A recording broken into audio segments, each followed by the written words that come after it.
दोस्तों, अगर आप मेरे चैनल पर आए हैं तो कृपया चैनल को सब्सक्राइब करने के साथ साथ बेल आइकन पर क्लिक करके ऑल पर क्लिक कर देना जी। हेलो दोस्तों, हमारे चैनल में आप सभी का स्वागत है। आज हम गीता अध्याय 1 के बारे में सुनेंगे। तो आइए दोस्तों सुनते हैं। कुरुक्षेत्र के युद्धस्थल में सैन्य निरीक्षण।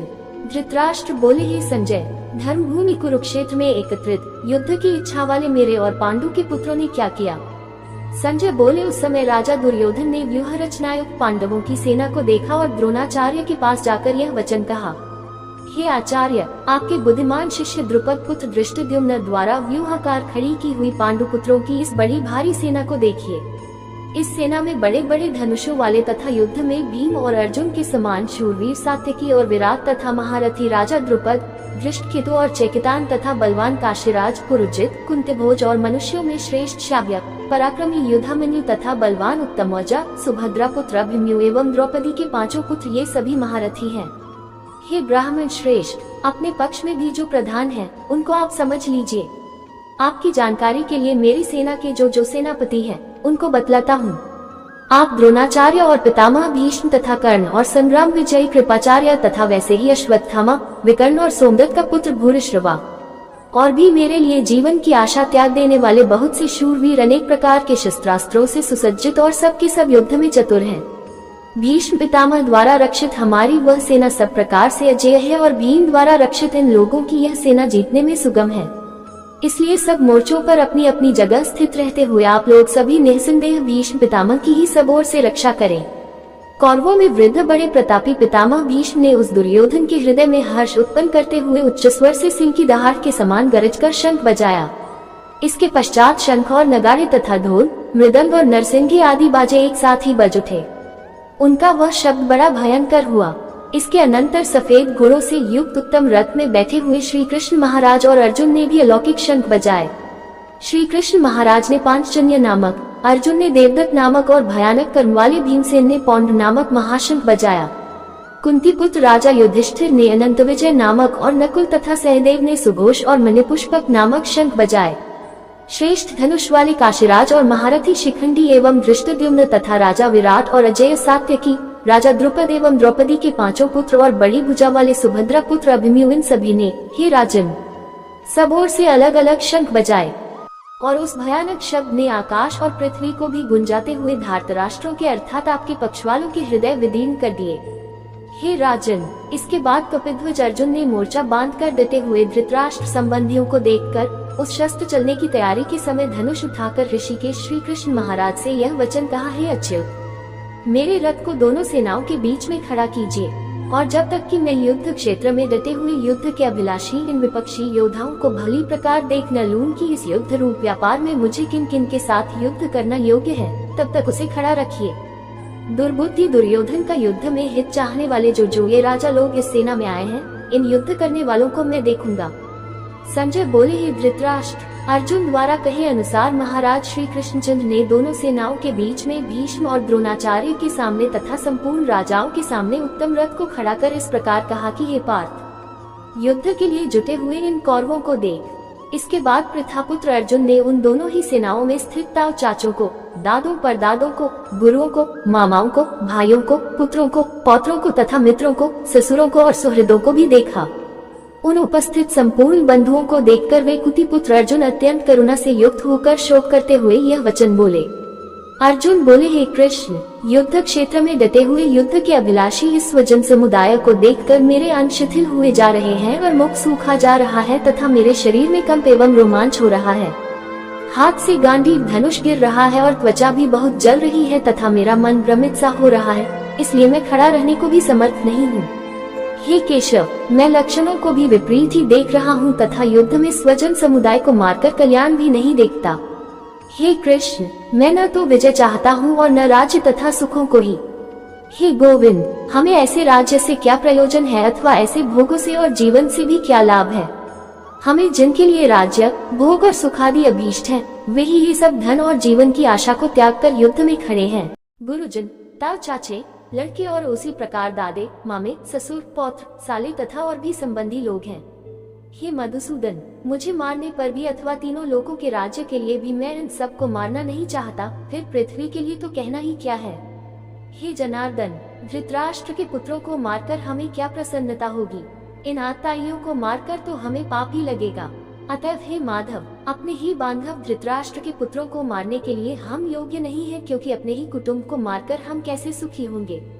यद्यपि लोभ से भ्रष्टचित हुए ये लोग कुल के नाश से उत्पन्न दोष को और मित्रों से विरोध करने में पाप को नहीं देखते, तो भी हे जनार्दन, कुल के नाश से उत्पन्न दोष को जानने वाले हम लोगों को इस पाप से हटने के लिए क्यों नहीं विचार करना चाहिए?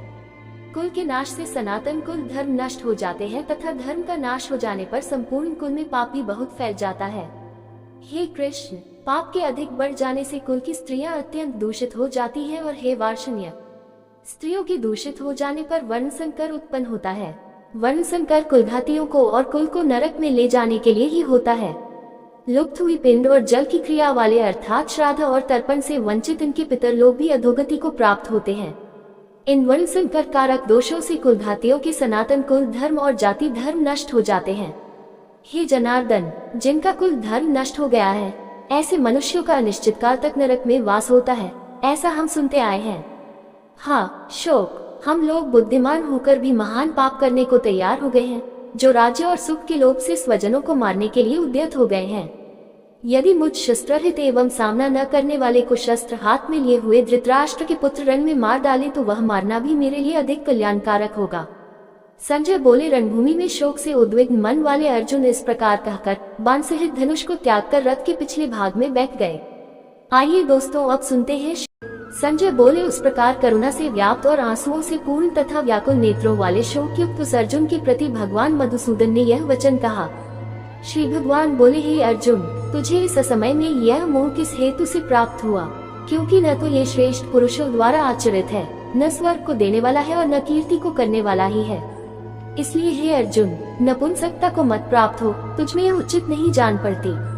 हे परंतप, हृदय की तुच्छ दुर्बलता को त्याग कर युद्ध के लिए खड़ा हो जा। अर्जुन बोले, हे मधुसूदन, मैं रणभूमि में किस प्रकार बाणों से भीष्म पितामह और द्रोणाचार्य के विरुद्ध लड़ूंगा? क्योंकि हे अरिसूदन, वे दोनों ही पूजनीय हैं। इसलिए इन महानुभाव गुरुजनों को न मारकर मैं इस लोक में भिक्षा का अन्न भी खाना कल्याणकारक समझता हूँ, क्योंकि गुरुजनों को मारकर भी इस लोक में रुधिर से सने हुए अर्थ और कामरूप भोगों को ही तो भोगूंगा। हम ये भी नहीं जानते कि हमारे लिए युद्ध करना और न करना इन दोनों में से कौन सा श्रेष्ठ है, अथवा ये भी नहीं जानते कि उन्हें हम जीतेंगे या हमको वे जीतेंगे। और जिनको मारकर हम जीना भी नहीं चाहते, वे ही हमारे आत्मीय धृतराष्ट्र के पुत्र हमारे मुकाबले में खड़े हैं। इसलिए कायरता रूप दोष से उपहत हुए स्वभाव वाला तथा धर्म के विषय में मोहित चित हुआ मैं आपसे पूछता हूँ कि जो साधन निश्चित कल्याणकारक हो वह मेरे लिए कहिए, क्योंकि मैं आपका शिष्य हूँ। इसलिए आपके शरण हुए मुझको शिक्षा दीजिए। क्योंकि भूमि में निष्कंटक धन धान्य संपन्न राज्य को और देवताओं के स्वामित्व को प्राप्त होकर भी मैं उस उपाय को नहीं देखता हूँ जो मेरी इंद्रियों के सुखाने वाले शोक को दूर कर सके। संजय बोले, हे राजन, निद्रा को जीतने वाले अर्जुन अंतर्यामी श्री कृष्ण महाराज के प्रति इस प्रकार कहकर फिर श्री गोविंद भगवान से युद्ध नहीं करूंगा ये स्पष्ट कहकर चुप हो गए। हे भरतवंशी धृतराष्ट्र, अंतर्यामी श्री कृष्ण महाराज दोनों सेनाओं के बीच में शोक करते हुए उस अर्जुन को हंसते हुए से यह वचन बोले। श्री भगवान बोले, हे अर्जुन, तू न शोक करने योग्य मनुष्यों के लिए शोक करता है और पंडितों के से वचनों को कहता है, परंतु जिनके प्राण चले गए हैं उनके लिए और जिनके प्राण नहीं गए हैं उनके लिए भी पंडित जन शोक नहीं करते। न तो ऐसा ही है कि मैं किसी काल में नहीं था, तू नहीं था, अथवा ये राजा लोग नहीं थे, और न ऐसा ही है कि इससे आगे हम सब नहीं रहेंगे। जैसे जीवात्मा की इस देह में बालकपन, जवानी और वृद्धावस्था होती है, वैसे ही अन्य शरीर की प्राप्ति होती है, उस विषय में धीर पुरुष मोहित नहीं होता। हे कुंती पुत्र, सर्दी गर्मी और सुख दुख को देने वाले इंद्रिय और विषयों के संयोग तो उत्पत्ति विनाशशील और अनित्य हैं। इसलिए हे भारत, उनको तू सहन कर, क्योंकि हे पुरुष श्रेष्ठ, दुख सुख को समान समझने वाले जिस धीर पुरुष को ये इंद्रिय और विषयों के संयोग व्याकुल नहीं करते, वह मोक्ष के योग्य होता है। असत वस्तु की तो सत्ता नहीं है और सत का अभाव नहीं है। इस प्रकार इन दोनों का ही तत्व तत्वज्ञानी पुरुषों द्वारा देखा गया है। नाशरित तो तू उसको जान जिससे ये संपूर्ण जगत दृश्यवर व्याप्त है। इस अविनाशी का विनाश करने में कोई भी समर्थ नहीं है। इस नाशरहित अप्रमेय नित्य स्वरूप जीवात्मा के ये सब शरीर नाशवान कहे गए हैं। इसलिए ही भरतवंशी अर्जुन, तू युद्ध कर। जो इस आत्मा को मारने वाला समझता है तथा जो इसको मरा मानता है, वे दोनों ही नहीं जानते, क्योंकि यह आत्मा वास्तव में न तो किसी को मारता है और न किसी द्वारा मारा जाता है। यह आत्मा किसी काल में भी न तो जन्मता है और न मरता ही है, तथा न यह उत्पन्न होकर फिर होने वाला ही है, क्योंकि यह जन्मा, नित्य, सनातन और पुरातन है। शरीर के मारे जाने पर भी यह नहीं मारा जाता। हे पृथापुत्र अर्जुन, जो पुरुष इस आत्मा को नाशरहित, नित्य, अजन्मा और अव्यय जानता है, वह पुरुष कैसे किसको मरवाता है और कैसे किसको मारता है। जैसे मनुष्य पुराने वस्त्रों को त्याग कर दूसरे नए वस्त्रों को ग्रहण करता है, वैसे ही जीवात्मा पुराने शरीरों को त्याग कर दूसरे नए शरीरों को प्राप्त होता है। इस आत्मा को शस्त्र नहीं काट सकते, इसको आग नहीं जला सकती, इसको जल नहीं गला सकता और वायु नहीं सुखा सकता, क्योंकि यह आत्मा अच्छेद्य है। यह आत्मा अदाह्य, अक्लेद्य और निसंदेह शोष्य है, तथा यह आत्मा नित्य, सर्वव्यापी, अचल, स्थिर रहने वाला और सनातन है। यह आत्मा अव्यक्त है, यह आत्मा अचिंत्य है और यह आत्मा विकाररहित कहा जाता है। इससे हे अर्जुन, इस आत्मा को उपर्युक्त प्रकार से जानकर तू शोक करने के योग्य नहीं है, अर्थात तुझे शोक करना उचित नहीं है।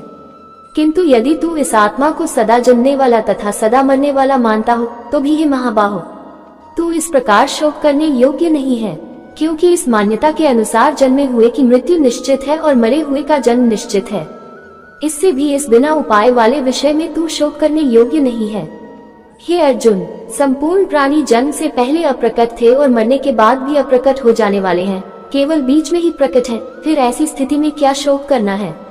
कोई एक महापुरुष ही इस आत्मा को आश्चर्य की भांति देखता है और वैसे ही दूसरा कोई महापुरुष ही इसके तत्व का आश्चर्य की भांति वर्णन करता है, तथा दूसरा कोई अधिकारी पुरुष ही इसे आश्चर्य की भांति सुनता है और कोई तो सुनकर भी इसको नहीं जानता। हे अर्जुन, यह आत्मा सबके शरीर में सदा ही अवध्यक्त, जिसका वध नहीं किया जा सके है।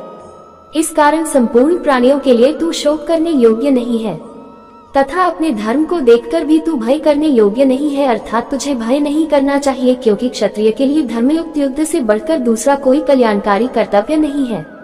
हे पार्थ, अपने आप प्राप्त हुए और खुले हुए स्वर्ग के द्वार रूप इस प्रकार के युद्ध को भाग्यवान क्षत्रिय लोग ही पाते हैं। किंतु यदि तू इस धर्मयुक्त युद्ध को नहीं करेगा तो स्वधर्म और कीर्ति को खोकर पाप को प्राप्त होगा, तथा सब लोग तेरी बहुत काल तक रहने वाली अपकीर्ति का भी कथन करेंगे, और माननीय पुरुष के लिए अपकीर्ति मरण से भी बढ़कर है। और जिनकी दृष्टि में तू पहले बहुत सम्मानित होकर अब लघुता को प्राप्त होगा, वे महारथी लोग तुझे भय के कारण युद्ध से हटा हुआ मानेंगे। तेरे वैरी लोग तेरे सामर्थ्य की निंदा करते हुए तुझे बहुत से न कहने योग्य वचन भी कहेंगे। उससे अधिक दुख और क्या होगा। या तो तू युद्ध में मारा जाकर स्वर्ग को प्राप्त होगा, अथवा संग्राम में जीतकर पृथ्वी का राज्य भोगेगा। इस कारण हे अर्जुन, तू युद्ध के लिए निश्चय करके खड़ा हो जा। जय पराजय, लाभ हानि और सुख दुख को समान समझकर उसके बाद युद्ध के लिए तैयार हो जा। इस प्रकार युद्ध करने से तू पाप को नहीं प्राप्त होगा। हे पार्थ, ये बुद्धि तेरे लिए ज्ञान योग के विषय में कही गई, और अब तू इसको कर्मयोग के अध्याय 3 श्लोक 3 की टिप्पणी में इसका विस्तार देखे। विषय में सुन, जिस बुद्धि से युक्त हुआ तू कर्मों के बंधन को भली भांति त्याग देगा, अर्थात सर्वथा नष्ट कर डालेगा। इस कर्मयोग में आरंभ का अर्थात बीज का नाश नहीं है और उल्टा फलरूप दोष भी नहीं है, बल्कि इस कर्मयोग रूप धर्म का थोड़ा सा भी साधन जन्म मृत्यु रूप महान भय से रक्षा कर लेता है। हे अर्जुन, इस कर्मयोग में निश्चयात्मिका बुद्धि एक ही होती है, किंतु अस्थिर विचार वाले विवेकहीन सकौम मनुष्यों की बुद्धियां निश्चय ही बहुत भेदों वाली और अनंत होती हैं। हे अर्जुन, जो भोगों में तन्मय हो रहे हैं, जो कर्मफल के प्रशंसक वेद वाक्यों में ही प्रीति रखते हैं, जिनकी बुद्धि में स्वर्ग ही परम प्राप्य वस्तु है और जो स्वर्ग से बढ़कर दूसरी कोई वस्तु भी नहीं है, ऐसा कहने वाले हैं, वे अविवेकी जन इस प्रकार की जिस पुष्पित अर्थात दिखाओ शोभायुक्त वाणी को कहा करते हैं, जो कि जन्म रूप कर्म फल देने वाली एवं भोग तथा ऐश्वर्य की प्राप्ति के लिए नाना प्रकार की बहुत सी क्रियाओं का वर्णन करने वाली है। उस वाणी द्वारा जिनका चित्त हर लिया गया है, जो भोग और ऐश्वर्य में अत्यंत आसक्त हैं, उन पुरुषों की परमात्मा में निश्चयात्मिका बुद्धि नहीं होती। हे अर्जुन, वेद उपर्युक्त प्रकार से तीनों गुणों के कार्य रूप समस्त भोगों एवं उनके साधनों का प्रतिपादन करने वाले हैं, इसलिए तू उन भोगों एवं उनके साधनों में आसक्तिहीन, हर्ष शोकादि द्वंद्वों से रहित नित्य वस्तु परमात्मा में स्थित योग अप्राप्त की प्राप्ति का नाम योग है। क्षेम प्राप्त वस्तु की रक्षा का नाम क्षेम है। को न चाहने वाला और स्वाधीन अंतःकरण वाला हो, सब ओर से परिपूर्ण जलाशय के प्राप्त हो जाने पर छोटे जलाशय में मनुष्य का जितना प्रयोजन रहता है, ब्रह्म को तत्व से जानने वाले ब्राह्मण का समस्त वेदों में उतना ही प्रयोजन रह जाता है। तेरा कर्म करने में ही अधिकार है, उसके फलों में कभी नहीं। इसलिए तू कर्मों के फल हेतु मत हो तथा तेरी कर्म न करने में भी आसक्ति न हो। हे धनंजय, तू आसक्ति को त्याग कर तथा सिद्धि और असिद्धि में समान बुद्धि वाला होकर योग में स्थित हुआ कर्तव्य कर्मों को कर। समत्वत जो कुछ भी कर्म किया जाए उसके पूर्ण होने और न होने में तथा उसके फल में संभाव रहने का नाम समत्व है, ही योग कहलाता है। इस समत्व रूप बुद्धि योग से सकौम कर्म अत्यंत ही निम्न श्रेणी का है। इसलिए हे धनंजय, तू संबुद्धि में ही रक्षा का उपाय ढूंढ अर्थात बुद्धि योग का ही आश्रय ग्रहण कर, क्योंकि फल के हेतु बनने वाले अत्यंत दीन है। संबुद्धि युक्त पुरुष पुण्य और पाप दोनों को इसी लोक में त्याग देता है अर्थात उनसे मुक्त हो जाता है। इससे तू समत्व रूप योग में लग जा। ये समत्व रूप योग ही कर्मों में कुशलता है अर्थात कर्मबंध से छूटने का उपाय है, क्योंकि संबुद्धि से युक्त ज्ञानी जन कर्मों से उत्पन्न होने वाले फल को त्याग कर जन्म रूप बंधन से मुक्त हो निर्विकार परम पद को प्राप्त हो जाते हैं। जिस काल में तेरी बुद्धि मोहरूपी दलदल को भली भांति पार कर जाएगी, उस समय तू सुने हुए और सुनने में आने वाले इस लोक और परलोक संबंधी सभी भोगों से वैराग्य को प्राप्त हो जाएगा।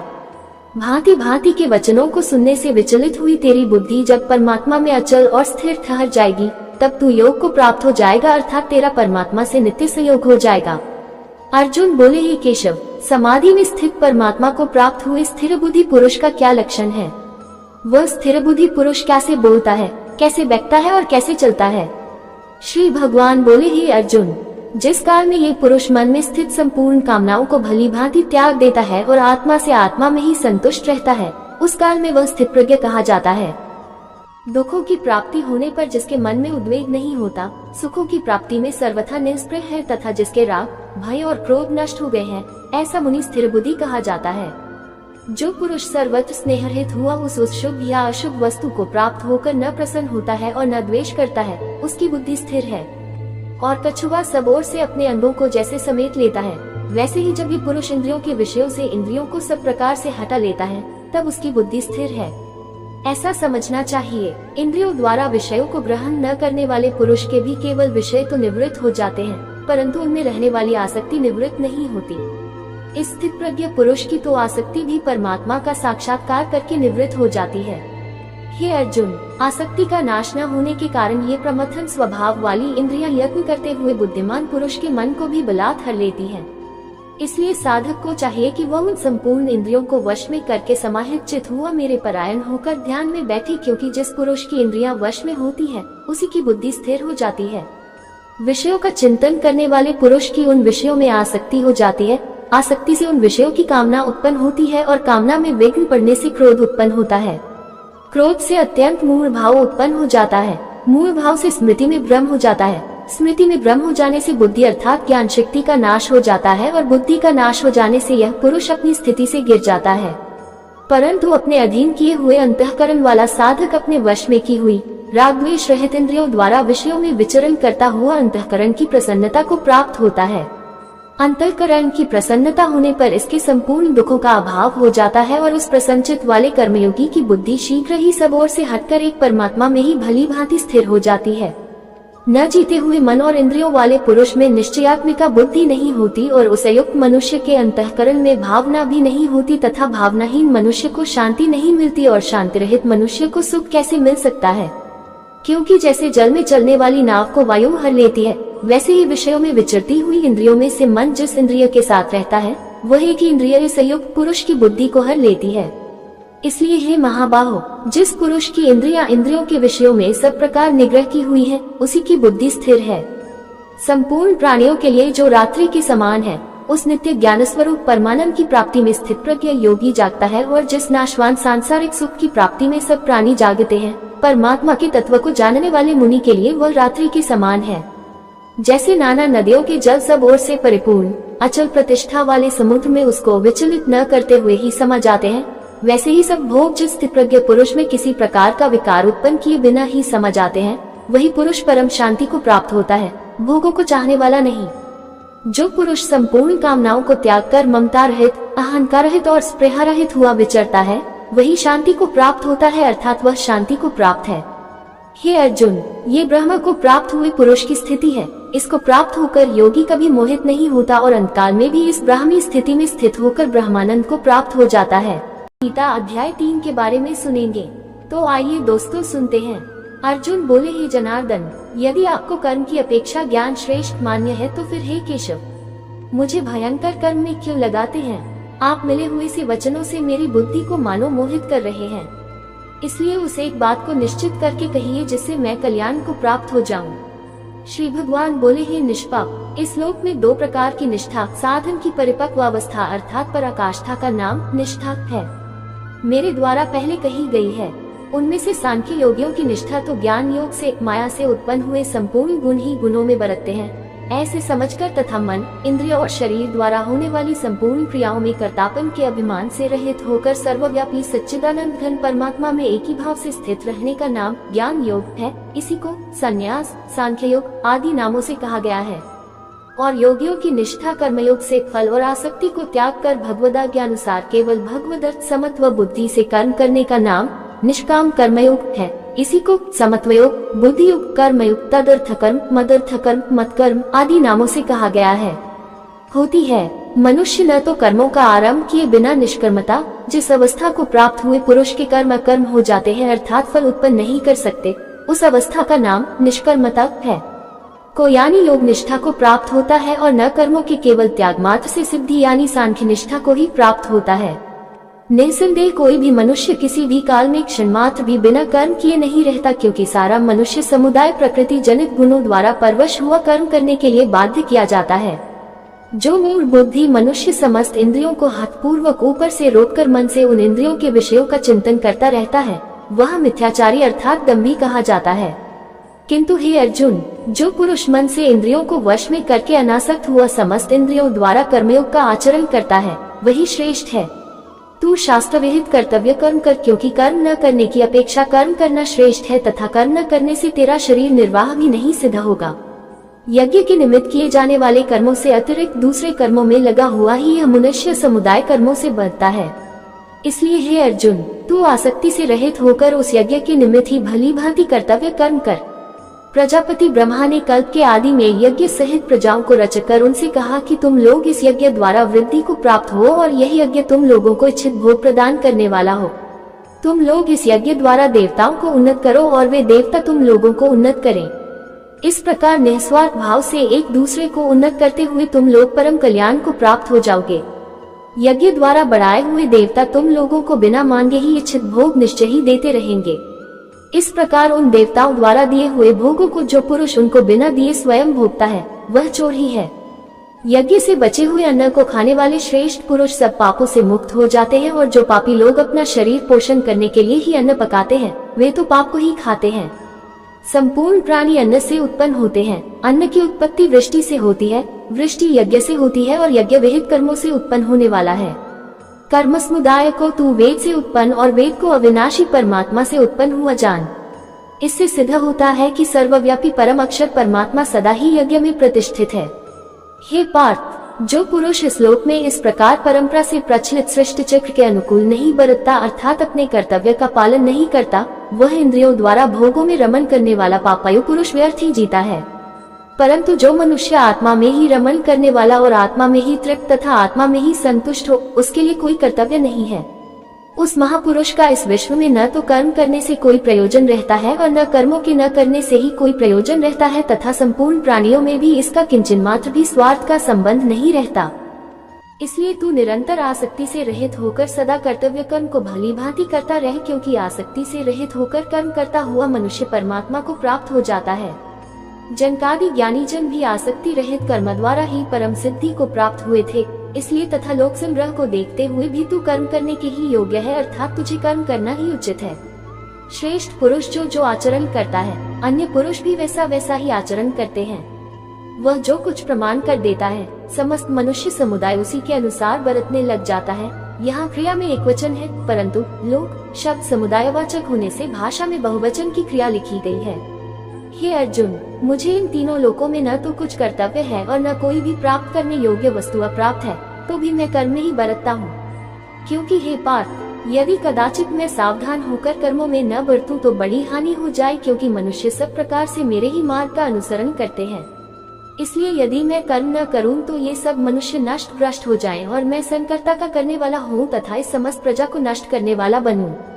हे भारत, कर्म में आसक्त हुए अज्ञानी जन जिस प्रकार कर्म करते हैं, आसक्ति रहित विद्वान भी लोक संग्रह करना चाहता हुआ उसी प्रकार कर्म करे। परमात्मा के स्वरूप में अटल स्थित हुए ज्ञानी पुरुष को चाहिए कि वह शास्त्र विहित कर्मों में आसक्ति वाले अज्ञानियों की बुद्धि में भ्रम अर्थात कर्मों में अश्रद्धा उत्पन्न न करे, किंतु स्वयं शास्त्र विहित समस्त कर्म भली भांति करता हुआ उनसे भी वैसे ही करवाए। वास्तव में संपूर्ण कर्म सब प्रकार से प्रकृति के गुणों द्वारा किए जाते हैं, तो भी जिसका अंतःकरण अहंकार से मोहित हो रहा है, ऐसा अज्ञानी मैं करता हूँ ऐसा मानता है। परंतु हे महाबाहो, गुण विभाग और कर्म विभाग त्रिगुणात्मक माया के कार्य रूप 5 महाभूत और मन, बुद्धि, अहंकार तथा 5 ज्ञानेंद्रियां, 5 कर्मेंद्रियां और शब्दादि 5 विषय, इन सब के समुदाय का नाम गुण विभाग है और इनकी परस्पर की चेष्टाओं का नाम कर्म विभाग है। के तत्व उपर्युक्त गुण विभाग और कर्म विभाग से आत्मा को पृथक अर्थात निर्लेप जानना ही इनका तत्व जानना है। को जानने वाला ज्ञान योगी संपूर्ण गुण ही गुणों में बरत रहे हैं ऐसा समझकर उनमें आसक्त नहीं होता।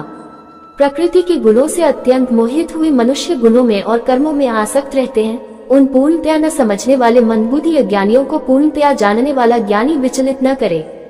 मुझ अंतर्यामी परमात्मा में लगे हुए चित्त द्वारा संपूर्ण कर्मों को मुझ में अर्पण करके आशा रहित, ममता रहित और संताप रहित होकर युद्ध कर। जो कोई मनुष्य दोष दृष्टि से रहित और श्रद्धायुक्त होकर मेरे इस मत का सदा अनुसरण करते हैं, वे भी संपूर्ण कर्मों से छूट जाते हैं।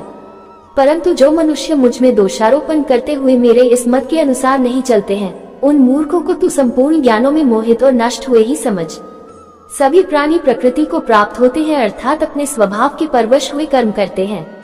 ज्ञानवान भी अपनी प्रकृति के अनुसार चेष्टा करता है, फिर इसमें किसी का हट क्या करेगा। इंद्रिय के अर्थ में अर्थात प्रत्येक इंद्रिय के विषय में राग और द्वेष छिपे हुए स्थित हैं। मनुष्य को उन दोनों के वश में नहीं होना चाहिए, क्योंकि वे दोनों ही इसके कल्याण मार्ग में विघ्न करने वाले महान शत्रु हैं। अच्छी प्रकार आचरण में लाए हुए दूसरे के धर्म से गुण रहित भी अपना धर्म अति उत्तम है। अपने धर्म में तो मरना भी कल्याणकारक है और दूसरे का धर्म भय को देने वाला है।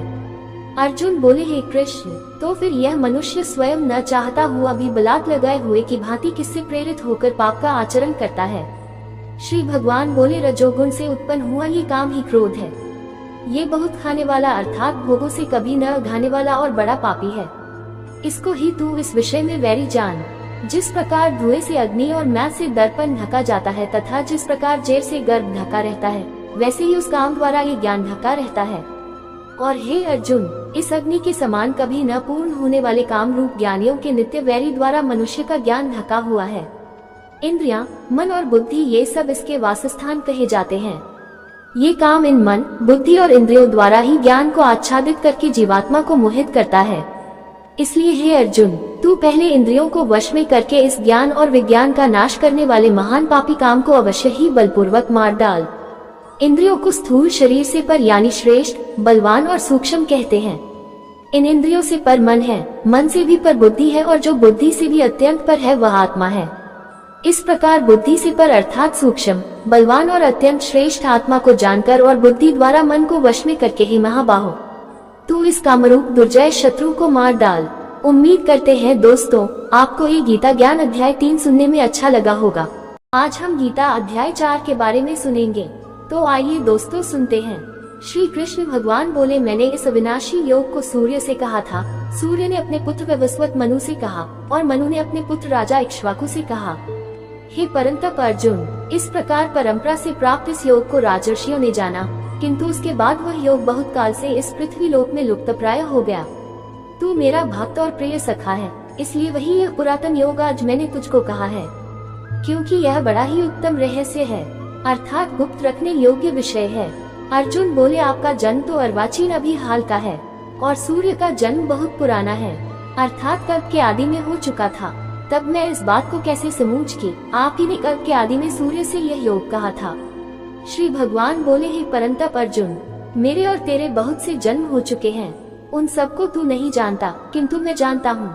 मैं अजन्मा और अविनाशी स्वरूप होते हुए भी तथा समस्त प्राणियों का ईश्वर होते हुए भी अपनी प्रकृति को अधीन करके अपनी योग माया से प्रकट होता हूँ।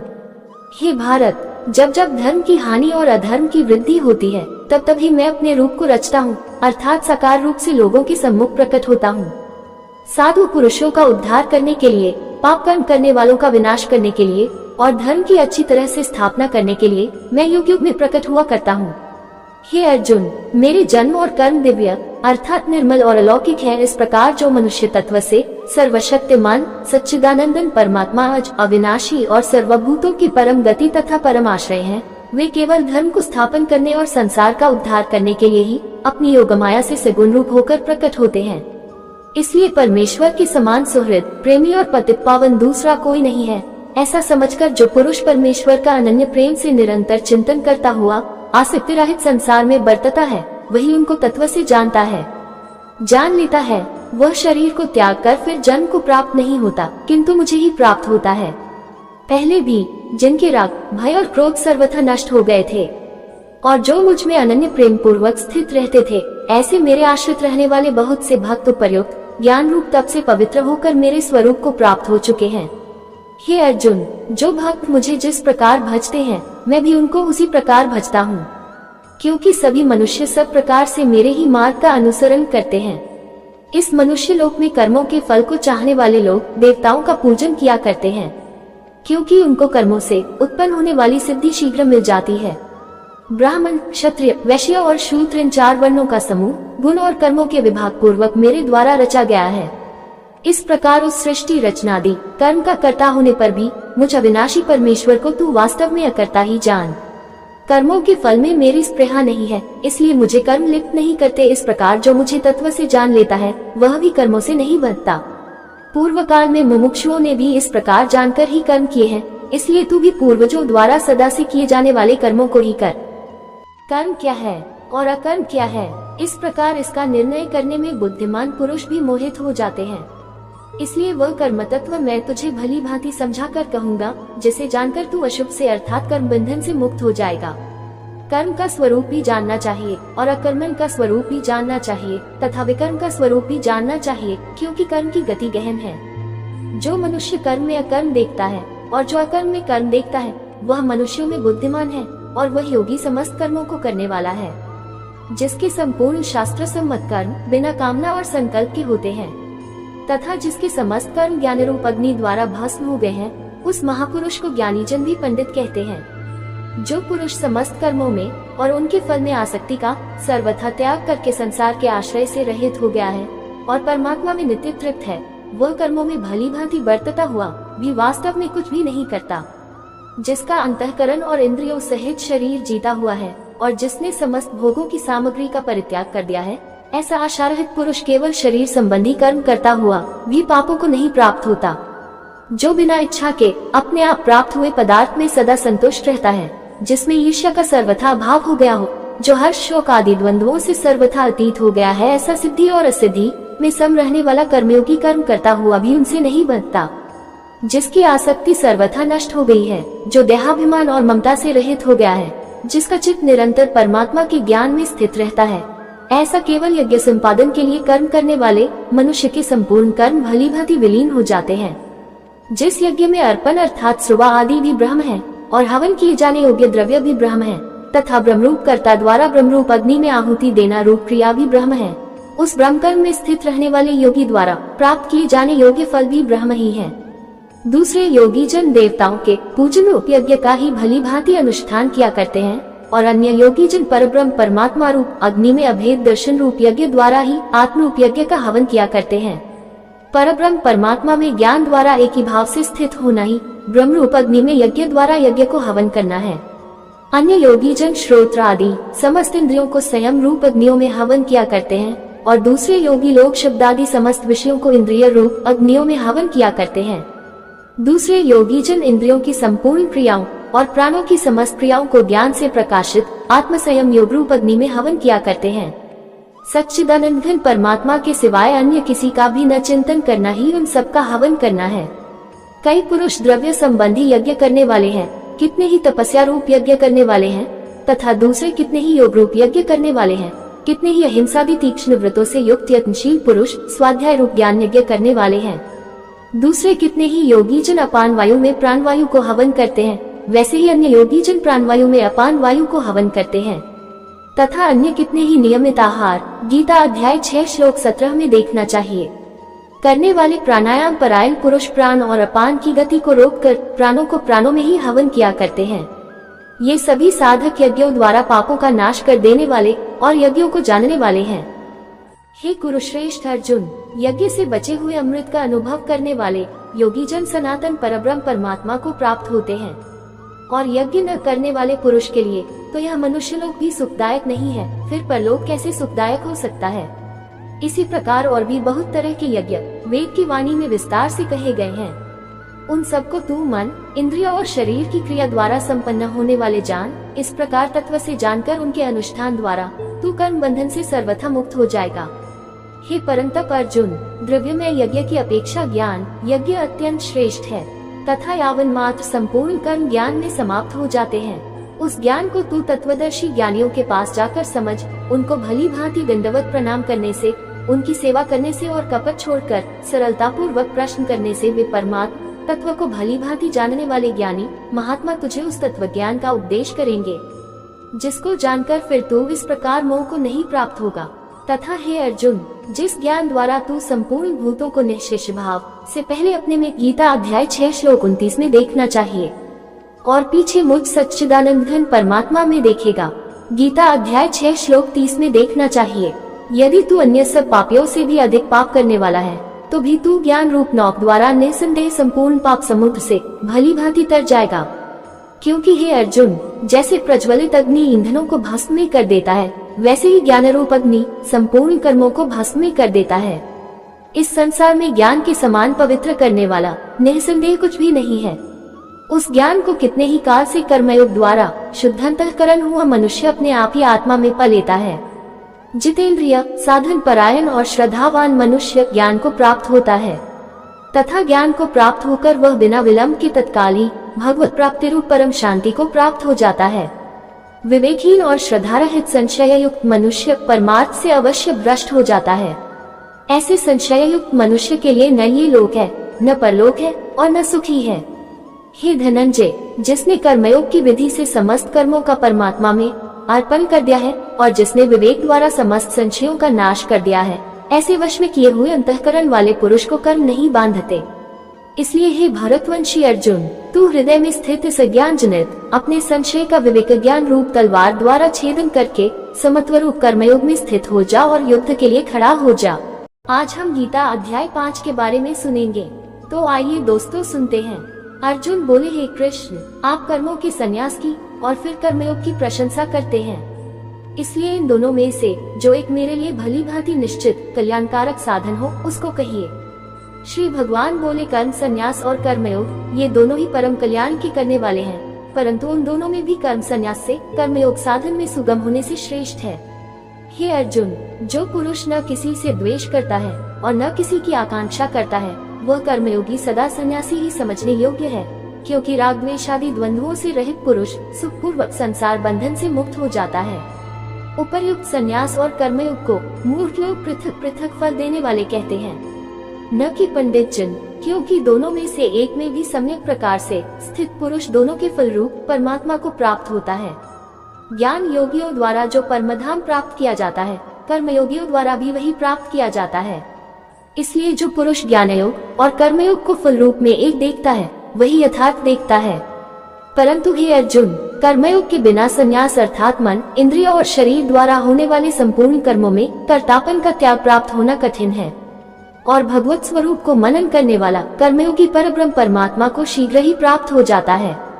जिसका मन अपने वश में है, जो जितेंद्रिय एवं विशुद्ध अंतःकरण वाला है, और संपूर्ण प्राणियों का आत्मरूप परमात्मा ही जिसका आत्मा है, ऐसा कर्मयोगी कर्म करता हुआ भी लिप्त नहीं होता।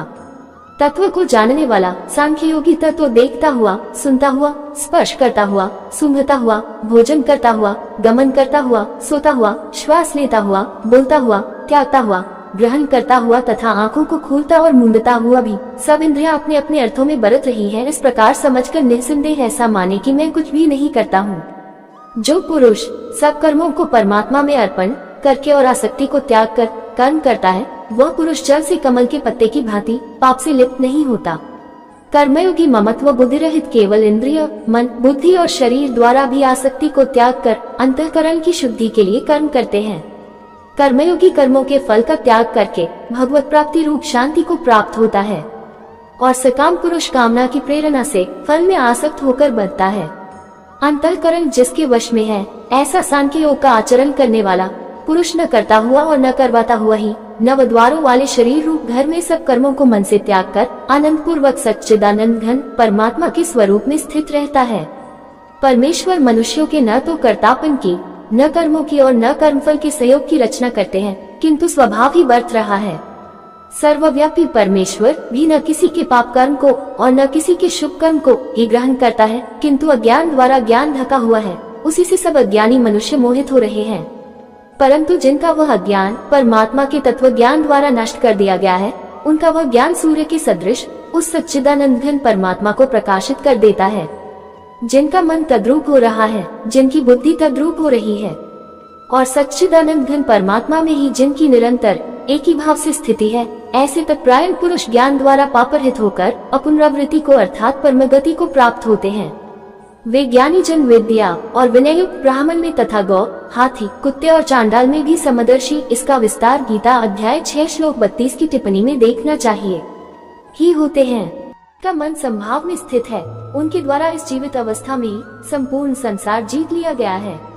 क्योंकि सच्चिदानंद घन परमात्मा निर्दोष और सम है, इससे वे सच्चिदानंद घन परमात्मा में ही स्थित हैं। जो पुरुष प्रिय को प्राप्त होकर हर्षित नहीं हो और अप्रिय को प्राप्त होकर उद्विग्न न हो, वह स्थिर बुद्धि संशय रहित ब्रह्मवेत्ता पुरुष सच्चिदानंद घन परब्रह्म परमात्मा में एक ही भाव से नित्य स्थित है।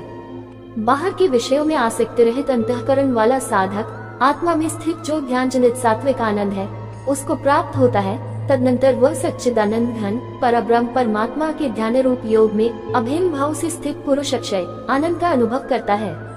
जो ये इंद्रिय तथा विषयों के संयोग से उत्पन्न होने वाले सब भोग हैं, यद्यपि विषय पुरुषों को सुखरूप भासते हैं, तो भी दुख के ही हेतु हैं और आदि अंत वाले अर्थात अनित्य हैं।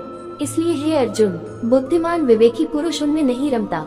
जो साधक इस मनुष्य शरीर में शरीर का नाश होने से पहले पहले ही काम क्रोध से उत्पन्न होने वाले वेग को सहन करने में समर्थ हो जाता है, वही पुरुष योगी है और वही सुखी है।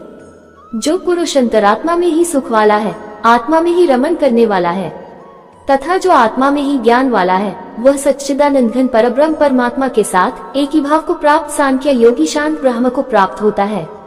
जिनके सब पाप नष्ट हो गए हैं, जिनके सब संशय ज्ञान द्वारा निवृत्त हो गए हैं, जो संपूर्ण प्राणियों के हित में रत हैं और जिनका जीता हुआ मन निश्चल भाव से परमात्मा में स्थित है, वे ब्रह्मवेत्ता पुरुष शांत ब्रह्म को प्राप्त होते हैं।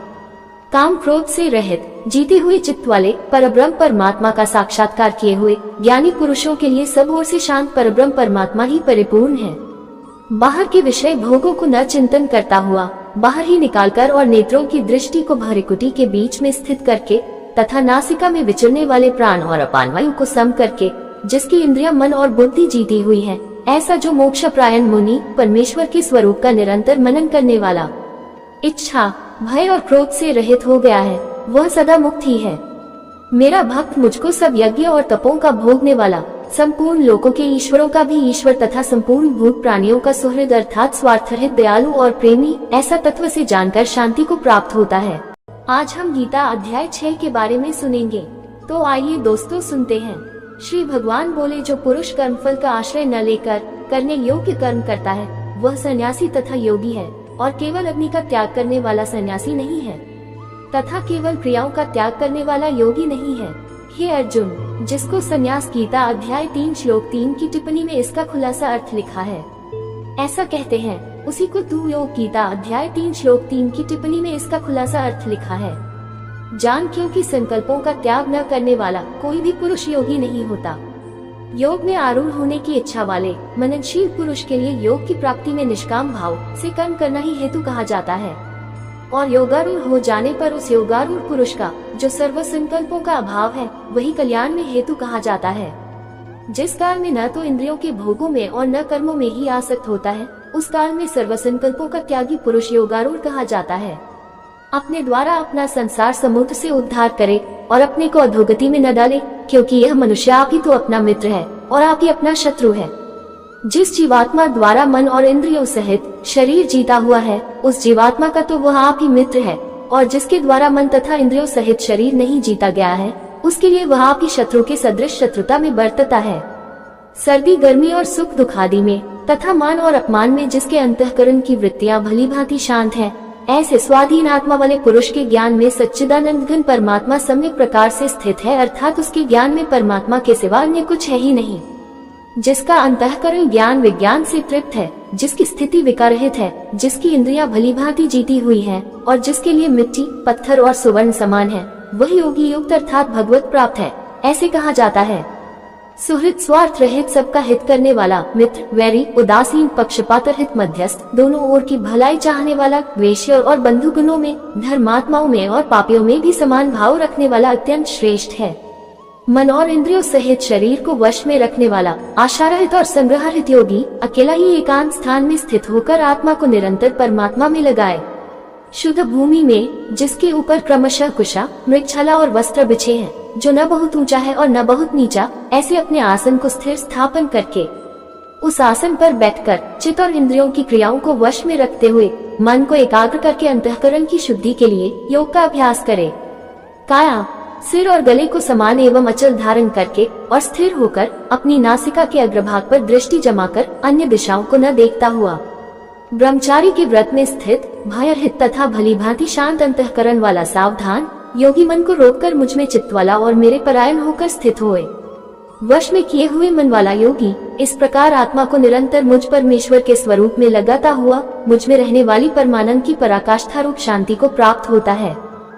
हे अर्जुन, ये योग न तो बहुत खाने वाले का, न बिल्कुल न खाने वाले का, न बहुत शयन करने के स्वभाव वाले का और न सदा जागने वाले का ही सिद्ध होता है।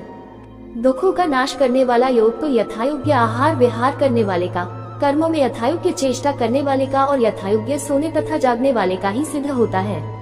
अत्यंत वश में किया हुआ चित्त जिस काल में परमात्मा में ही भली भांति स्थित हो जाता है, उस काल में संपूर्ण भोगों से स्पृहा रहित पुरुष योग युक्त है, ऐसा कहा जाता है। जिस प्रकार वायु रहित स्थान में स्थित दीपक चलायमान नहीं होता, वैसे ही उपमा परमात्मा के ध्यान में लगे हुए योगी के जीते हुए चित्त की कही गई है। योग के अभ्यास से निरुद्ध चित्त जिस अवस्था में उपराम हो जाता है और जिस अवस्था में परमात्मा के ध्यान से शुद्ध हुई सूक्ष्म बुद्धि द्वारा परमात्मा को साक्षात करता हुआ सच्चिदानंद घन परमात्मा में ही संतुष्ट रहता है। इंद्रियों से अतीत केवल शुद्ध हुई सूक्ष्म बुद्धि द्वारा ग्रहण करने योग्य जो अनंत आनंद है, उसको जिस अवस्था में अनुभव करता है और जिस अवस्था में स्थित ये योगी परमात्मा के स्वरूप से विचलित होता ही नहीं। परमात्मा की प्राप्ति रूप जिस लाभ को प्राप्त होकर उसे अधिक दूसरा कुछ भी लाभ नहीं मानता और परमात्मा प्राप्ति रूप जिस अवस्था में स्थित योगी बड़े भारी दुख से भी चलायमान नहीं होता।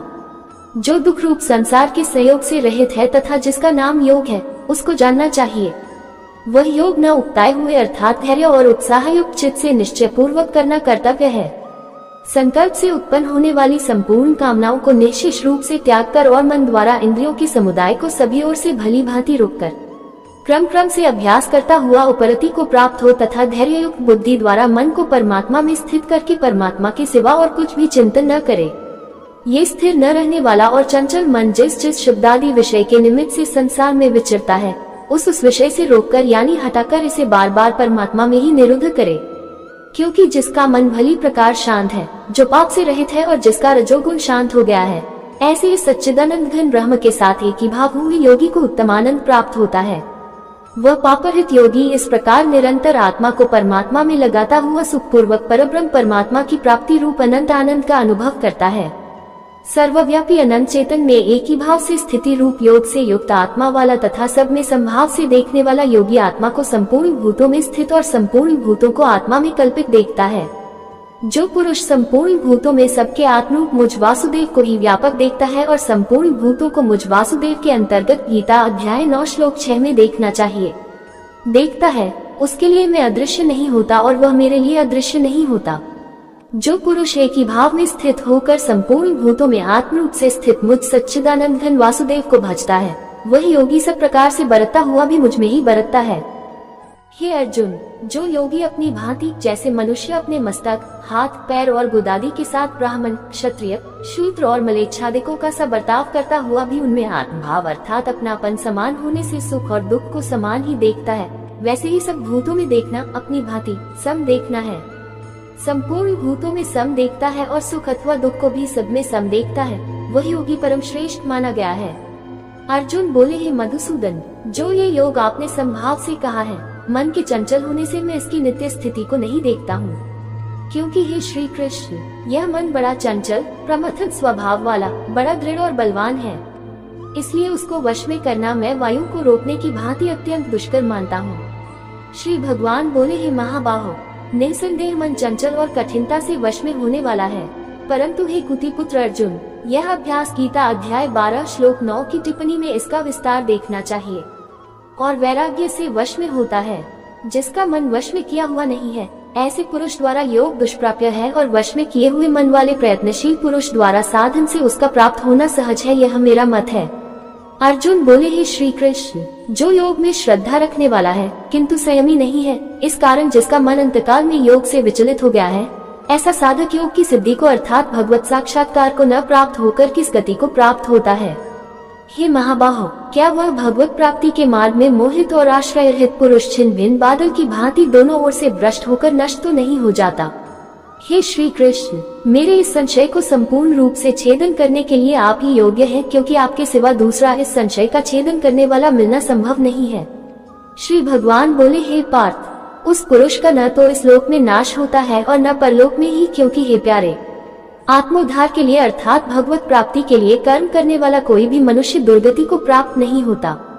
योग भ्रष्ट पुरुष पुण्यवानों के लोकों को अर्थात स्वर्ग आदि उत्तम लोकों को प्राप्त होकर उनमें बहुत वर्षों तक निवास करके फिर शुद्ध आचरण वाले श्रीमान पुरुषों के घर में जन्म लेता है। अथवा वैराग्यवान पुरुष उन लोकों में न जाकर ज्ञानवान योगियों के ही कुल में जन्म लेता है, परंतु इस प्रकार का जो ये जन्म है सो संसार में निसंदेह अत्यंत दुर्लभ है। वहाँ उस पहले शरीर में संग्रह किए हुए बुद्धि संयोग को अर्थात संबुद्धि रूप योग के संस्कारों को अनायास ही प्राप्त हो जाता है, और हे कुरुनंदन, उसके प्रभाव से वह फिर परमात्मा की प्राप्ति रूप सिद्धि के लिए पहले से भी बढ़कर प्रयत्न करता है।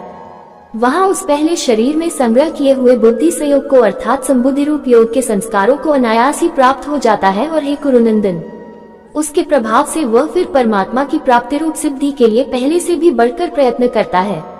वह शब्द से श्रीमानों के घर में जन्म लेने वाला योग भ्रष्ट पुरुष समझना चाहिए। श्रीमानों के घर में जन्म लेने वाला योग भ्रष्ट पराधीन हुआ भी उस पहले के अभ्यास से ही निसंदेह भगवान की ओर आकर्षित किया जाता है, तथा संबुद्धि रूप योग का जिज्ञासु भी वेद में कहे हुए सकौम कर्मों के फल को उल्लंघन कर जाता है। परंतु प्रयत्न पूर्वक अभ्यास करने वाला योगी तो पिछले अनेक जन्मों के संस्कार बल से इसी जन्म में संसिद्ध होकर संपूर्ण पापों से रहित हो फिर तत्काल ही परमगति को प्राप्त हो जाता है।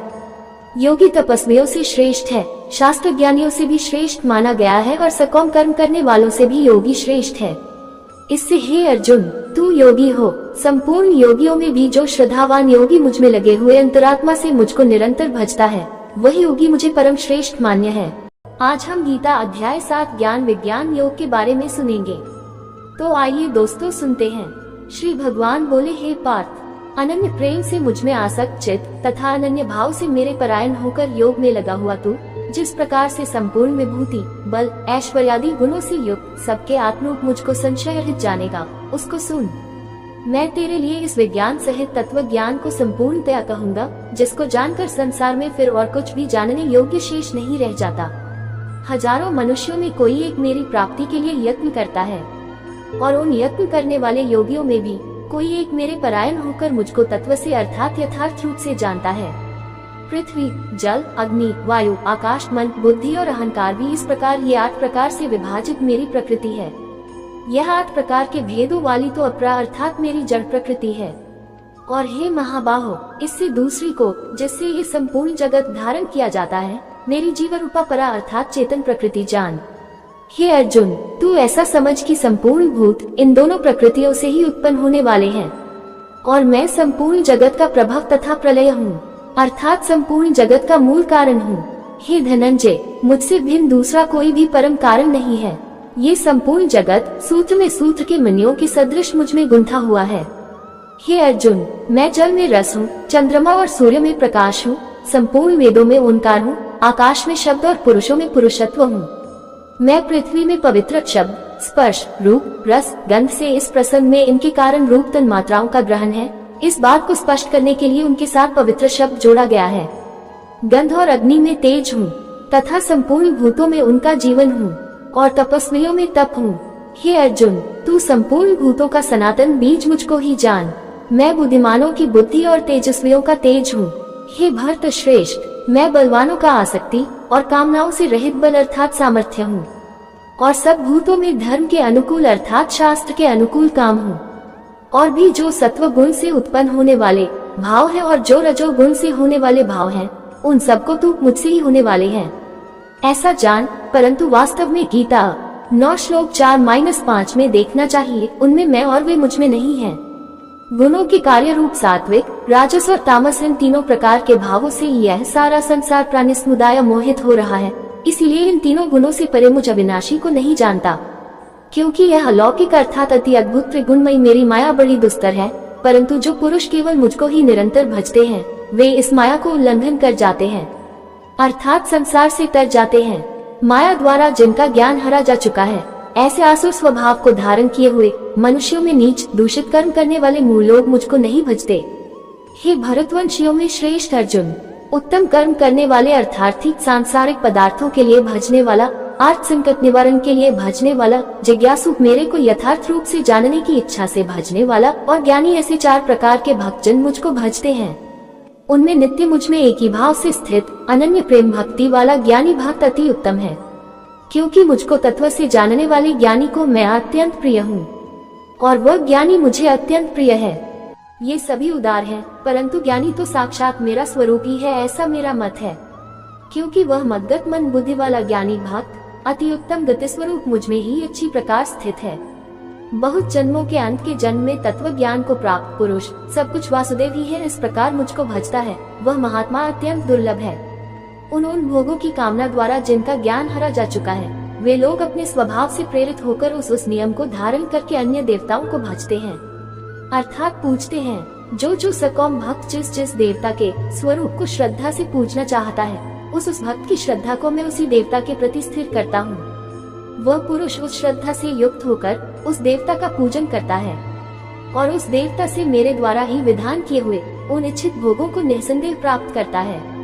परंतु उन अल्प बुद्धि वालों का वह फल नाशवान है, तथा वे देवताओं को पूजने वाले देवताओं को प्राप्त होते हैं, और मेरे भक्त चाहे जैसे ही भजे, अंत में वे मुझको ही प्राप्त होते हैं।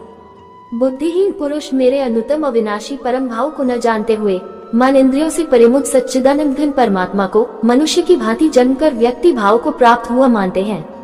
अपनी योगमाया से छिपा हुआ मैं सबके प्रत्यक्ष नहीं होता, इसलिए यह अज्ञानी जन समुदाय मुझ जन्मरहित अविनाशी परमेश्वर को नहीं जानता, अर्थात मुझको जन्मने मरने वाला समझता है। हे अर्जुन, पूर्व में व्यतीत हुए और वर्तमान में स्थित तथा आगे होने वाले सब भूतों को मैं जानता हूँ, परंतु मुझको कोई भी श्रद्धा भक्ति रहित पुरुष नहीं जानता। हे भरतवंशी अर्जुन, संसार में इच्छा और द्वेष से उत्पन्न सुख दुखादि द्वंद्व रूप मोह से संपूर्ण प्राणी अत्यंत अज्ञता को प्राप्त हो रहे हैं, परंतु निष्काम भाव से श्रेष्ठ कर्मों का आचरण करने वाले जिन पुरुषों का पाप नष्ट हो गया है, वे राग द्वेष जनित द्वंद्व रूप मोह से मुक्त दृढ़ निश्चयी भक्त मुझको सब प्रकार से भजते हैं। जो मेरे शरण होकर जरा और मरण से छूटने के लिए यत्न करते हैं, वे पुरुष उस ब्रह्म को, संपूर्ण अध्यात्म को, संपूर्ण कर्म को जानते हैं। जो पुरुष अधिभूत और अधिदैव सहित तथा अधिज्ञ सहित सबका आत्मरूप मुझे अंतकाल में भी जानते हैं, वे योग चित्त वाले पुरुष मुझे जानते हैं, अर्थात प्राप्त हो जाते हैं। आज हम गीता अध्याय 8 अक्षर ब्रह्म योग के बारे में सुनेंगे, तो आइए दोस्तों सुनते हैं। अर्जुन ने कहा, हे पुरुषोत्तम, वह ब्रह्म क्या है, अध्यात्म क्या है, कर्म क्या है, अधिभूत नाम से क्या कहा गया है और अधिदैव किसको कहते हैं? हे मधुसूदन, यहाँ अधिज्ञ कौन है और वह इस शरीर में कैसे है, तथा युक्त चित्त वाले पुरुषों द्वारा अंत समय में आप किस प्रकार जानने में आते हैं? श्री भगवान ने कहा, परम अक्षर ब्रह्म है, अपना स्वरूप अर्थात जीवात्मा अध्यात्म नाम से कहा जाता है, तथा भूतों के भावों को उत्पन्न करने वाला जो त्याग है वह कर्म नाम से कहा गया है। उत्पत्ति विनाश धर्म वाले सब पदार्थ अधिभूत हैं। हिरण्य में पुरुष, जिसको शास्त्रों में सूत्रात्मा, हिरण्यगर्भ, प्रजापति, ब्रह्मा इत्यादि नामों से कहा गया है, अधिदेव है। और हे देहधारियों में श्रेष्ठ अर्जुन, इस शरीर में मैं वासुदेव ही अंतर्यामी रूप से अधियज्ञ हूँ। जो पुरुष अंतकाल में भी मुझको ही स्मरण करता हुआ शरीर को त्याग कर जाता है, वह मेरे साक्षात स्वरूप को प्राप्त होता है, इसमें कुछ भी संशय नहीं है। हे कुंती पुत्र अर्जुन, यह मनुष्य अंतकाल में जिस भी भाव को स्मरण करता हुआ शरीर त्याग करता है, उसको ही प्राप्त होता है, क्योंकि वह सदा उसी भाव से भावित रहा है। इसलिए हे अर्जुन, तू सब समय में निरंतर मेरा स्मरण कर और युद्ध भी कर। इस प्रकार मुझ में अर्पण किए हुए मन बुद्धि से युक्त होकर तू निस्संदेह मुझको ही प्राप्त होगा। हे पार्थ, ये नियम है कि परमेश्वर के ध्यान के अभ्यास रूप योग से युक्त, दूसरी ओर न जाने वाले चित्त से निरंतर चिंतन करता हुआ मनुष्य परम प्रकाश रूप दिव्य पुरुष को अर्थात परमेश्वर को ही प्राप्त होता है। जो पुरुष सर्वज्ञ, अनादि, सबके नियंता, अंतर्यामी रूप से सब प्राणियों के शुभ और अशुभ कर्म के अनुसार शासन करने वाला, सूक्ष्म से भी अति सूक्ष्म, सबके धारण पोषण करने वाले अचिंत्य स्वरूप, सूर्य की सदृश नित्य चेतन प्रकाश रूप और अविद्या से अति परे शुद्ध सच्चिदानंद घन परमेश्वर का स्मरण करता है, वह भक्ति युक्त पुरुष अंतकाल में भी योग बल से भरे कुटी के मध्य में प्राण को अच्छी प्रकार स्थापित करके फिर निश्चल मन से स्मरण करता हुआ उस दिव्य रूप परम पुरुष परमात्मा को ही प्राप्त होता है। वेद के जानने वाले विद्वान जिस सच्चिदानंद घन रूप परम पद को अविनाश कहते हैं, आसक्ति रहित यत्नशील सन्यासी महात्मा जन जिसमें प्रवेश करते हैं और जिस परम पद को चाहने वाले ब्रह्मचारी लोग ब्रह्मचर्य का आचरण करते हैं, उस परम पद को मैं तेरे लिए संक्षेप में कहूँगा। सब इंद्रियों के द्वारों को रोककर तथा मन को हृदय में स्थिर करके फिर उस जीते हुए मन द्वारा प्राण को मस्तक में स्थापित करके परमात्मा संबंधी योग धारणा में स्थित होकर जो पुरुष ओम इस एक अक्षर रूप ब्रह्म को उच्चारण करता हुआ और उसके अर्थ स्वरूप मुझ निर्गुण ब्रह्म का चिंतन करता हुआ शरीर को त्याग कर जाता है, वह पुरुष परम गति को प्राप्त होता है। हे अर्जुन, जो पुरुष मुझ में अनन्यचित होकर सदा ही निरंतर मुझ पुरुषोत्तम को स्मरण करता है, उस नित्य निरंतर मुझ में युक्त हुए योगी के लिए मैं सुलभ हूँ, अर्थात उसे सहज ही प्राप्त हो जाता हूँ। परम सिद्धि को प्राप्त महात्मा जन मुझको प्राप्त होकर दुखों के घर एवं क्षणभंगुर पुनर्जन्म को नहीं प्राप्त होते। हे अर्जुन, ब्रह्मलोक पर्यंत सब लोग पुनरावर्ती हैं, परंतु हे कुंती पुत्र, मुझको प्राप्त होकर पुनर्जन्म नहीं होता, क्योंकि मैं कालातीत हूँ और ये सब ब्रह्मादि के लोक काल द्वारा सीमित होने से अनित्य हैं। ब्रह्मा का जो एक दिन है उसको 1000 चतुर्युगी तक की अवधि वाला और रात्रि को भी 1000 चतुर्युगी तक की अवधि वाला जो पुरुष तत्व से जानते हैं, वे योगी जन काल के तत्व को जानने वाले हैं।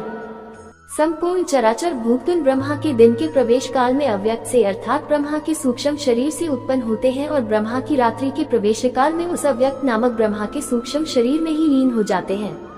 हे पार्थ, वही यह भूत समुदाय उत्पन्न होकर प्रकृति वश में हुआ रात्रि के प्रवेश काल में लीन होता है और दिन के प्रवेश काल में फिर उत्पन्न होता है। उस अव्यक्त से भी अति परे दूसरा अर्थात विलक्षण जो सनातन अव्यक्त भाव है, वह परम दिव्य पुरुष सब भूतों के नष्ट होने पर भी नष्ट नहीं होता। जो अव्यक्त अक्षर इस नाम से कहा गया है, उसी अक्षर नामक अव्यक्त भाव को परमगति कहते हैं तथा जिस सनातन अव्यक्त भाव को प्राप्त होकर मनुष्य वापस नहीं आते, वह मेरा परम धाम है। हे पार्थ, जिस परमात्मा के अंतर्गत सर्वभूत है और जिस सच्चिदानंद घन परमात्मा से यह समस्त जगत परिपूर्ण है, गीता अध्याय 9 श्लोक 4 में देखना चाहिए, वह सनातन अव्यक्त परम पुरुष तो अनन्य। गीता अध्याय 11 श्लोक 55 में इसका विस्तार देखना चाहिए, भक्ति से ही प्राप्त होने योग्य है। हे अर्जुन, जिस काल में यहाँ काल शब्द से मार्ग समझना चाहिए, क्योंकि आगे के श्लोकों में भगवान ने इसका नाम श्रुति गति ऐसा कहा है। शरीर त्याग कर गए हुए योगी जन तो वापस न लौटने वाली गति को और जिस काल में गए हुए वापस लौटने वाली गति को ही प्राप्त होते हैं, उस काल को अर्थात दोनों मार्गों को कहूँगा। जिस मार्ग में ज्योतिर्मय अग्नि अभिमानी देवता है, दिन का अभिमानी देवता है, शुक्ल पक्ष का अभिमानी देवता है और उत्तरायण के 6 महीनों का अभिमानी देवता है, उस मार्ग में मरकर गए हुए ब्रह्मवेत्ता योगी जन उपयुक्त देवताओं द्वारा क्रम से ले जाए जाकर ब्रह्म को प्राप्त होते हैं। जिस मार्ग में धूम अभिमानी देवता है, रात्रि अभिमानी देवता है तथा कृष्ण पक्ष का अभिमानी देवता है और दक्षिणायन के 6 महीनों का अभिमानी देवता है, उस मार्ग में मरकर गया हुआ सकौम कर्म करने वाला योगी उपयुक्त देवताओं द्वारा क्रम से ले गया हुआ चंद्रमा की ज्योत को प्राप्त होकर स्वर्ग में अपने शुभ कर्मों का फल भोग कर वापस आता है। क्योंकि जगत के ये 2 प्रकार के शुक्ल और कृष्ण अर्थात देवयान और पितृयान मार्ग सनातन माने गए हैं। इनमें एक द्वारा गया हुआ अर्थात इसी अध्याय के श्लोक 24 के अनुसार अर्चमार्ग से गया हुआ योगी जिससे वापस नहीं लौटना पड़ता, उस परमगति को प्राप्त होता है और दूसरे के द्वारा गया हुआ अर्थात इसी अध्याय के श्लोक 25 के अनुसार धूम मार्ग से गया हुआ सकौम कर्मयोगी फिर वापस आता है अर्थात जन्म मृत्यु को प्राप्त होता है। हे पार्थ, इस प्रकार इन दोनों मार्गों को तत्व से जानकर कोई भी योगी मोहित नहीं होता। इस कारण हे अर्जुन, तू सब काल में संबुद्धि रूप से योग से युक्त हो अर्थात निरंतर मेरी प्राप्ति के लिए साधन करने वाला हो। योगी पुरुष इस रहस्य को तत्व से जानकर वेदों के पढ़ने में तथा यज्ञ तप और दान आदि के करने में जो पुण्य फल कहा है, उन सबको निसंदेह उल्लंघन कर जाता है और सनातन परम पद को प्राप्त होता है। आज हम गीता अध्याय 9 राज विद्या योग के बारे में सुनेंगे। तो आइए दोस्तों सुनते हैं। श्री भगवान बोले, तुझ दोष दृष्ट रहित भक्त के लिए इस परम गोपनीय विज्ञान सहित ज्ञान को पुनः भली भांति कहूँगा, जिसको जानकर तू दुखी रूप संसार से मुक्त हो जाएगा। यह विज्ञान सहित ज्ञान सब विद्याओं का राजा, सब गोपनीयों का राजा, अति पवित्र, अति उत्तम, प्रत्यक्ष फल वाला, धर्मयुक्त, साधन करने में बड़ा सुगम और अविनाशी है। हे परंतप, इस उपयुक्त धर्म में श्रद्धा रहित पुरुष मुझको न प्राप्त होकर मृत्यु रूप संसार चक्र में भ्रमण करते रहते हैं। मुझ निराकार परमात्मा से ये सब जगत जल से बर्फ के सदृश परिपूर्ण है और सब भूत मेरे अंतर्गत संकल्प के आधार स्थित हैं, किंतु वास्तव में मैं उनमें स्थित नहीं हूँ। वे सब भूत मुझ में स्थित नहीं हैं, किंतु मेरी ईश्वरीय योग शक्ति को देख कि भूतों का धारण पोषण करने वाला और भूतों को उत्पन्न करने वाला भी मेरा आत्मा वास्तव में भूतों में स्थित नहीं है। जैसे आकाश से उत्पन्न सर्वत्र विचरने वाला महान वायु सदा आकाश में ही स्थित है, वैसे ही मेरे संकल्प द्वारा उत्पन्न होने से संपूर्ण भूत मुझ में स्थित है, ऐसा जान। हे अर्जुन, कल्पों के अंत में सब भूत मेरी प्रकृति को प्राप्त होते हैं, अर्थात प्रकृति में लीन होते हैं और कल्पों के आदि में उनको मैं फिर रचता हूँ। हे अर्जुन, उन कर्मों में आसक्ति रहित और उदासीन के सदृश जिसके संपूर्ण कार्य कर्तृत्व भाव के बिना अपने आप सत्ता मात्र ही होते हैं, उसका नाम उदासीन के सदृश है। स्थित मुझ परमात्मा को वे कर्म नहीं बांधते। हे अर्जुन, मुझ अधिष्ठाता के सकाश से प्रकृति चराचर सहित सर्व जगत को रचती है और इस हेतु से ही यह संसार चक्र घूम रहा है।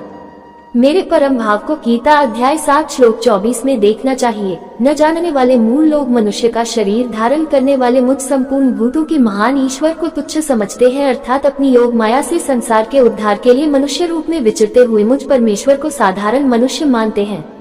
वे व्यर्थ आशा, व्यर्थ कर्म और व्यर्थ ज्ञान वाले विक्षिप्त चित्त अज्ञानी जन राक्षसी, आसुरी और मोहिनी प्रकृति को, जिसको आसुरी संपदा के नाम से विस्तार पूर्वक भगवान ने गीता अध्याय 16 श्लोक 4 तथा श्लोक 7 से 21 तक में कहा है कि धारण किए रहते हैं।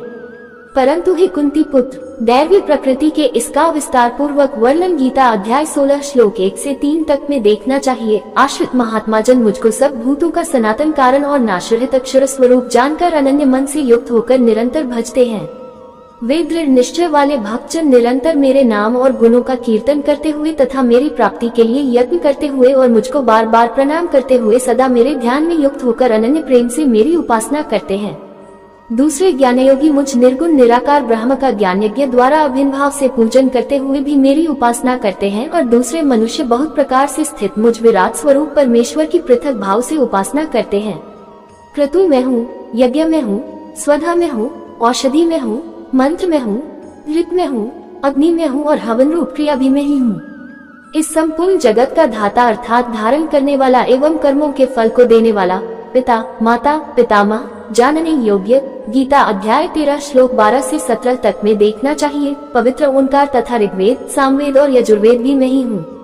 प्राप्त होने योग्य परम धाम, भरण पोषण करने वाला, सबका स्वामी, शुभाशुभ का देखने वाला, सबका वासस्थान, शरण लेने योग्य, प्रत्युपकार न चाहकर हित करने वाला, सबकी उत्पत्ति प्रलय का हेतु, स्थिति का आधार, निधान, प्रलय काल में संपूर्ण भूत सूक्ष्म रूप से जिसमें लय होते हैं उसका नाम निधान है, और अविनाशी कारण भी मैं ही हूँ।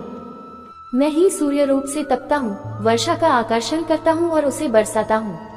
हे अर्जुन, मैं ही अमृत और मृत्यु हूँ और सत असत भी मैं ही हूँ। तीनों वेदों में विधान किए हुए सकौम कर्मों को करने वाले, सोम रस को पीने वाले, पापरहित पुरुष यहाँ स्वर्ग प्राप्ति के प्रतिबंधक देव ऋण रूप पाप से पवित्र होना समझना चाहिए। मुझको यज्ञों के द्वारा पूजकर स्वर्ग की प्राप्ति चाहते हैं। वे पुरुष अपने पुण्यों के फलरूप स्वर्गलोक को प्राप्त होकर स्वर्ग में दिव्य देवताओं के भोगों को भोगते हैं। वे उस विशाल स्वर्गलोक को भोग कर पुण्य क्षीण होने पर मृत्यु लोक को प्राप्त होते हैं। इस प्रकार स्वर्ग के साधन रूप तीनों वेदों में कहे हुए सकाम कर्म का आश्रय लेने वाले और भोगों की कामना वाले पुरुष बार बार आवागमन को प्राप्त होते हैं, अर्थात पुण्य के प्रभाव से स्वर्ग में जाते हैं और पुण्य क्षीण होने पर मृत्युलोक में आते हैं। जो अनन्य प्रेमी भक्तजन मुझ परमेश्वर को निरंतर चिंतन करते हुए निष्काम भाव से भजते हैं, उन नित्य निरंतर मेरा चिंतन करने वाले पुरुषों का योगक्षेम स्वरूप की प्राप्ति का नाम योग है और प्राप्ति के निमित्त किए हुए साधन की रक्षा का नाम क्षेम है। मैं स्वयं प्राप्त कर देता हूँ। हे अर्जुन, यद्यपि श्रद्धा से युक्त जो सकौम भक्त दूसरे देवताओं को पूजते हैं, वे भी मुझको ही पूजते हैं, किंतु उनका वह पूजन अविधि पूर्वक अर्थात अज्ञान पूर्वक है। क्योंकि संपूर्ण यज्ञों का भोक्ता और स्वामी भी मैं ही हूँ। परंतु वे मुझ परमेश्वर को तत्व से नहीं जानते, इसी से गिरते हैं अर्थात पुनर्जन्म को प्राप्त होते हैं। देवताओं को पूजने वाले देवताओं को प्राप्त होते हैं, पितरों को पूजने वाले पितरों को प्राप्त होते हैं, भूतों को पूजने वाले भूतों को प्राप्त होते हैं और मेरा पूजन करने वाले भक्त मुझको ही प्राप्त होते हैं। इसीलिए मेरे भक्तों का पुनर्जन्म नहीं होता। गीता अध्याय 8 श्लोक 16 में देखना चाहिए। जो कोई भक्त मेरे लिए प्रेम से पत्र, पुष्प, फल, जल आदि अर्पण करता है, उस शुद्ध बुद्धि निष्काम प्रेमी भक्त का प्रेम पूर्वक अर्पण किया हुआ वह पत्र पुष्पादि में सगुण रूप से प्रकट होकर प्रीति सहित खाता हूँ। हे अर्जुन, तू जो कर्म करता है, जो खाता है, जो हवन करता है, जो दान देता है और जो तप करता है, वह सब मेरे अर्पण कर। इस प्रकार जिसमें समस्त कर्म मुझ भगवान के अर्पण होते हैं, ऐसे संन्यास योग से युक्त चित्त वाला तू शुभाशुभ फल रूप कर्म बंधन से मुक्त हो जाएगा और उनसे मुक्त होकर मुझको ही प्राप्त होगा। मैं सब भूतों में समभाव से व्यापक हूँ, न कोई मेरा अप्रिय है और न प्रिय है, परंतु जो भक्त मुझको प्रेम से भजते हैं वे मुझ में है और मैं भी उनमें प्रत्यक्ष प्रकट। जैसे सूक्ष्म रूप से सब जगह व्यापक हुआ भी अग्नि साधनों द्वारा प्रकट करने से ही प्रत्यक्ष होता है, वैसे ही सब जगह स्थित हुआ भी परमेश्वर भक्ति से भजने वाले के ही अंतःकरण में प्रत्यक्ष रूप से प्रकट होता है। यदि कोई अतिशय दुराचारी भी अनन्य भाव से मेरा भक्त होकर मुझको भजता है तो वह साधु ही मानने योग्य है, क्योंकि वह यथार्थ निश्चय वाला है। अर्थात उसने भली भांति निश्चय कर लिया है कि परमेश्वर के भजन के समान अन्य कुछ भी नहीं है। वह शीघ्र ही धर्मात्मा हो जाता है और सदा रहने वाली परम शांति को प्राप्त होता है। हे अर्जुन, तू निश्चय पूर्वक सत्य जान कि मेरा भक्त नष्ट नहीं होता। हे अर्जुन, स्त्री, वैश्य, शूद्र तथा पाप्योनी चांडालादि जो कोई भी हो, वे भी मेरे शरण होकर परमगति को ही प्राप्त होते हैं। फिर इसमें कहना ही क्या है, जो पुण्यशील ब्राह्मण था राजर्षि भक्तजन मेरी शरण होकर परम गति को प्राप्त होते हैं। इसलिए तू सुख रहित और क्षणभंगुर इस मनुष्य शरीर को प्राप्त होकर निरंतर मेरा ही भजन कर। मुझ में मन वाला हो, मेरा भक्त बन, मेरा पूजन करने वाला हो, मुझको प्रणाम कर। इस प्रकार आत्मा को मुझ में नियुक्त करके मेरे परायण होकर तू मुझको ही प्राप्त होगा।